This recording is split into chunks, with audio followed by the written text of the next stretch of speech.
Moacir Santos, eu sou engenheiro eletricista e eu ajudo engenheiros eletricistas a faturarem mais de 10 mil reais por mês com projetos elétricos, e hoje eu vou te mostrar aonde está localizado, aonde deve ser localizado o DPS no seu projeto elétrico. Vamos lá! Então, para a gente saber aonde instalar o DPS conforme a NBR 5410, a gente chega no item 6352, proteção em linhas de energia. E aqui no subitem 63521, a gente tem uso e localização do DPS. E aí ela vai falar o seguinte para a gente. Quando o objetivo da proteção contra sobretensões de origem atmosférica, transmitidas pela linha externa de alimentação, bem como a proteção contra sobretensões de manobra, ou seja, o que ela está falando aqui? Se uma linha existe na região, uma linha elétrica de distribuição 13.8, 34,5, e ocorre uma descarga atmosférica ou nesta linha ou próximo a esta linha, ela vai gerar uma corrente induzida de surto que pode chegar até a retificação. Ou, quando eu faço alguma manobra de rede, essa manobra de rede, fechamento, abertura de chave, por exemplo, gera uma sobretensão. Então, nesses dois casos, eu posso ter um surto entrando na edificação. Se eu posso ter um surto entrando na edificação, eu tenho que ter o quê? Um dispositivo de proteção contra surtos. Então, neste caso aqui, ela está falando, quando o objetivo é a proteção contra sobretensões de origem atmosférica, raios, transmitida pela linha, rede de distribuição, ou quando eu tenho manobra de rede também que gera surto, os DPS, eles devem ser instalados junto ao ponto de entrada. Quando é junto, quando a NBR 5410 fala junto, é colado ao ponto de entrada do quê? Da linha da edificação, ou no quadro de distribuição principal. O que ela está querendo dizer com isso? Que o meu DPS, ele precisa estar junto do ponto de entrada, ou seja, quando a linha entra na edificação, exatamente no ponto em que ela entra. Então, a gente sabe que ela vem do padrão e entra na edificação. Quando ela entra na edificação, eu tenho que colocar um DPS lá. Ou eu tenho que colocar um DPS no quadro de distribuição principal. No quadro de distribuição principal. Ou seja, no quadro geral desta instalação. Seja em uma unidade individual, uma edificação de uso individual ou coletivo. Nos dois casos, tem que ser na entrada da linha da edificação. Ou no quadro de distribuição principal, localizado. Onde tem que estar localizado? O mais próximo possível do ponto de entrada. Qual que é a ideia disso? Por que a NBR 5410 quer aqui? Aqui é a minha edificação, aqui é onde a linha entra. Por que ela quer justamente que meu DPS esteja aqui, ó, nesse ponto de entrada? Eu sempre dou o exemplo do segurança. Como assim, Moacir, segurança? O segurança numa festa, ele vai estar onde? Ele vai estar no final do salão, ou ele vai estar na porta de entrada desse salão? É óbvio que você vai me responder que ele vai estar na porta de entrada desse salão, porque ele precisa ver quem está chegando e se essa pessoa que está chegando é apta ou não para a festa específica, né? Então, por que eu dou sempre esse exemplo? Porque o DPS é o segurança da instalação elétrica. É ele que vai proteger os equipamentos. Então, ele precisa estar onde? Aonde a linha entra. Porque a linha está carregando o quê? O surto elétrico ou uma tensão normal. Então o DPS ele precisa estar lá na porta para verificar, ó, você não pode entrar. Ou você, tensão 220, 380, tensão 127, 220, pode entrar. Tensões de KV, não pode entrar.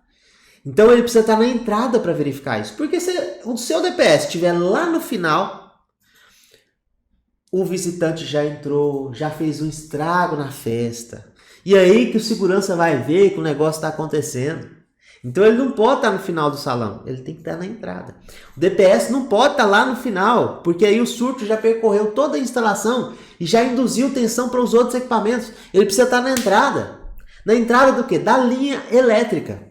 Quando a NBR 5410 fala linha elétrica, é o conjunto do cabo mais eletroduto, ou do cabo mais eletrocalha, né? Isso é uma linha elétrica. Bom, então só para ilustrar aqui para vocês, ponto de entrada, aonde a linha adentra a edificação. Então meu DPS ele precisa estar aqui, ó, exatamente aqui, aonde está a linha entrando. E o que tem que estar junto do DPS? O barramento de equipotencialização principal. Por isso que a NBR 5410 fala que o barramento de equipotencialização principal, o BEP, precisa estar também no ponto de entrada da edificação, porque os dois são elementos associáveis, o DPS e o BEP. Porque eu tenho que levar o meu surto para onde? Para a terra. E o BEP é que vai fazer essa conexão com o aterramento da edificação. Seja um aterramento da fundação, ou seja um aterramento utilizando um anel em volta ou dentro dessa fundação e tudo mais, do jeito que a NBR 5410 pede para a gente. Então, o meu DPS ele precisa estar aqui. Vou fazer um projeto elétrico? Bom, então eu tenho que colocar meu DPS nesse ponto de entrada. Mas essa instalação aqui é pouco usual. Vai ser difícil você convencer o seu cliente e falar para ele que seu DPS tem que estar lá, embora seja normativo. Então, o que eu geralmente prefiro fazer? Colocar esse DPS no quadro de distribuição principal, junto com o BEP, junto com os outros dispositivos, porque na hora da montagem do painel já fica mais fácil ter tudo lá. Na prática é mais fácil. Só que eu tenho sempre que lembrar que esse quadro de distribuição principal, tá vendo? Ele aqui, ele precisa também estar próximo ao ponto de entrada. Porque o que eu não quero é que esse surto entre, gere tensões induzidas para os outros equipamentos e danifique também o meu quadro de distribuição principal e os equipamentos específicos dele.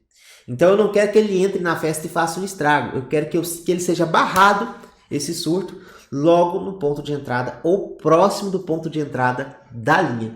Então esse é o objetivo da utilização do DPS no projeto elétrico. Tanto que a 5410 fala para a gente, ou no quadro de distribuição principal, localizado o mais próximo possível do ponto de entrada, porque o surto precisa ser barrado logo na entrada da edificação. Essa é a grande sacada de trabalhar com o DPS, por isso que a NBR 5410 fala pra gente que o DPS ele tem que estar no ponto de entrada e o BEP também precisa estar no ponto de entrada, porque vai ser o elemento em que vai conectar a instalação elétrica com a terra. É ele que leva, tem o BEP, condutor de aterramento, e vai para a terra. É ele que faz essa interligação, ele é o ponto de interligação, tá? E aí, a gente tem a segunda questão também. Muito importante, aqui você já vai matar isso de uma vez por todas. Quando o objetivo for a proteção contra sobretensões provocadas por descarga atmosférica direta sobre a edificação ou em suas proximidades, os DPS devem ser instalados no ponto de entrada da linha da edificação. Quer uma dica? Edificação tem SPDA? Acabou. O DPS tem que ser instalado no ponto de entrada. Porque se a edificação tem SPDA, ela já tem o risco de ocorrer um raio na edificação, ou seja, descarga atmosférica direta sobre a edificação, ou ocorrer um raio nas suas proximidades, porque é uma região de descarga atmosférica. Então, você já mata a situação aqui nesse caso. Edificação tem SPDA, então precisa do DPS aonde? No ponto de entrada e não tem choro nem vela. Quando eu estou instalando e estou trabalhando com DPS que é relacionado a surto que vai pela linha, ou próximo à linha, ou manobra de rede, aí tudo bem, eu posso colocar o DPS no quadro de distribuição principal. Mas ele tem que ser próximo ao ponto de entrada.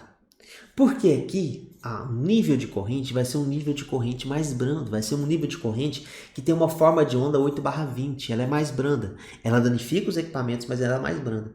Agora, nesse caso, se for uma descarga atmosférica, se a edificação tem SPDA, o nível de corrente é muito maior. É um nível de corrente de 10/350, ou seja, ele tem um pico que dura mais tempo e ele dura mais tempo também com uma alta intensidade. Isso causa um estrago imenso. Então, aonde eu tenho que colocar o DPS se a minha edificação tiver SPDA? Somente no ponto de entrada. Então você vê aí edificações prediais, grandes edificações comerciais, e o DPS não está no ponto de entrada. Por que isso acontece? Porque na maioria das vezes a gente tem a concessionária influenciando esse processo. Se eu trabalhar, por exemplo, com uma edificação predial, e nessa edificação predial eu não posso colocar meu padrão de medição no limite da unidade, eu tenho que colocar meu padrão de medição no meio ou num local específico, eu tenho um problema, porque eu não consigo trabalhar com DPS lá no ponto de entrada. Então, na maioria das vezes, eu tenho que trabalhar com no ponto de entrada e também nas medições. É muito importante isso. Então, nestes casos, eu sempre tenho esse problema, porque a concessionária pede uma coisa e a 5410 às vezes pede que seja no ponto de entrada e eu tenho que lidar com isso. Moacir, a minha concessionária ela pede que eu coloque DPS dentro do padrão, lá na mureta de medição, lá, dentro do padrão. Bom, você pode colocar, mas a gente não está falando do padrão de entrada aqui, a gente está falando da edificação. Então você coloca no padrão de acordo com o que a sua concessionária pede e coloca dentro da edificação de acordo com o que a 5410 pede. Então uma coisa é o que a sua concessionária pede, outra coisa é o que a 5410 pede. Sempre tente aliar os dois casos. Mas aqui, ó, não tem choro nem vela. Edificação tem SPDA? Tem SPDA. Então, onde tem que estar meu DPS? No ponto de entrada, não posso colocar no quadro de distribuição principal. Tá? Isso é muito importante da gente conseguir entender. Então, vamos observar o exemplo aqui deste projeto padrão concessionária. Aqui a gente tem uma edificação predial e nessa edificação predial a gente tem aqui o transformador de 300 kVA e ele desce aqui, né, para o subsolo. Quando ele desce aqui no subsolo, a gente tem uma caixa TC, uma caixa de transformadores de corrente, e essa caixa tem que ser com dispositivo para lacre, porque é energia não medida. E aonde que deveria estar meu DPS aqui nesse caso? Ó, a linha adentrou o meu subsolo, a minha edificação. Meu DPS tinha que estar aqui. Só que o que acontece? Olha só, a linha chegou aqui, vem por aqui, passa por aqui, e aí ela chega no QGD. E aqui que vão estar meus DPS no centro de medição que a concessionária permitiu. Então, nesse caso, olha o caminho do meu surto. Ele vai percorrer aí pelo menos uns 20 metros, 25 metros ou até mais, né? Para poder chegar na edificação. Então, o segurança ele está dentro aqui do salão. Ele não está aqui, ó, na entrada do salão. O que tinha que ser feito? Instalado um DPS bem aqui no ponto de entrada. E continuado esse procedimento aqui até a chegada do QDG, né? E nesse caso não tinha escapatória. Por que não tinha escapatória? Porque a certificação tem SPDA e eu não tenho como fugir do que a 5410 pede pra gente. Eu não posso instalar um DPS aqui, sendo que ele deveria ser instalado aqui, né? Então, neste caso, a gente teria que brigar mesmo com a concessionária para que este DPS ele seja instalado aqui, ó, no ponto de entrada. Então aqui vai ter um BEP que vai interligar diretamente com o aterramento da edificação e aqui vai ter o meu DPS. E depois que eu faço essa interligação aqui com uma caixa com dispositivo para lacre também, eu volto aqui, chego na caixa TC e continuo. Então essa é a ideia, porque meu surto vai ter que ser barrado na entrada da edificação. Tá? Então aqui neste caso, esse DPS ele vai gerando correntes induzidas para toda a minha instalação, que está cheio de luminária aqui, né? Tá cheio de equipamento aqui, ele vai gerando essa corrente induzida até chegar aqui ele ser suprido, né? Como que a gente pode reduzir isso? Do jeito que a gente trabalhou aqui. A concessionária não permitiu de nenhuma forma, Moacir, instalar um BEP aqui com um DPS. Então a gente trabalha com o seguinte, com blindagem. Então a gente faz essa caixa TC metálica e esses dutos aqui a gente coloca dutos metálicos. Por quê? Aí ele vai evitar, né? E óbvio que esses dutos metálicos são aterrados, ele vai evitar que haja, e a gente vai fazer com que seja mais brando isso, que haja a influência eletromagnética aqui desse surto para outros cabos e acabam danificando o equipamento. Então, se eu trabalho com duto metálico aqui, eu estou trabalhando com a blindagem para evitar que justamente ocorra uma indução eletromagnética nos cabos aqui através do surto que está chegando aqui, que está dentro do cabo, tá? Então, o que a gente faz aqui? Para diminuir este problema quando a concessionária não permite, trabalha com blindagem, caixa metálica e eletroduto metálico. Dessa forma, você está protegendo aqui a sua região de correntes induzidas até chegar aqui no surto e esse surto ser ceifado aqui, tá? Então, essa é uma das soluções que a gente pode ter nesses casos. Mas posso colocar no ponto de entrada? Coloca no ponto de entrada. Não venha trabalhar com esse tipo de blindagem direta. Coloca no ponto de entrada e trabalha com blindagem até chegar lá, que aí você vai ter as duas soluções do problema, tá? Então, DPS tem que ser instalado no ponto de entrada quando a edificação tem SPDA e DPS tem que ser instalado no ponto de entrada ou próximo ao ponto de entrada no QGBT quando a edificação não tem SPDA ou é perigo de surto por manobra de rede ou por descarga atmosférica na linha, tá? Muito importante isso, presta atenção nos seus projetos e lembra, se eu não consigo colocar no ponto de entrada, trabalha com blindagem até chegar nesse DPS, que vai amenizar bastante, né, as suas correntes induzidas para os outros cabos da instalação elétrica. Então é isso, espero que você tenha entendido, isso é muito importante na hora de você elaborar o seu projeto elétrico, a posição do DPS neste projeto, tá? Se você gostou desse vídeo, curte, compartilha, tem um botãozinho aqui de compartilhar, compartilha nos grupos esse vídeo também, nos grupos de elétrica que você participa, né? Compartilha esse vídeo, comenta aqui, deixa o seu feedback, deixa aqui um comentário sobre quais são os próximos vídeos que você quer ver aqui no canal. Tamo junto, um grande abraço e até a próxima.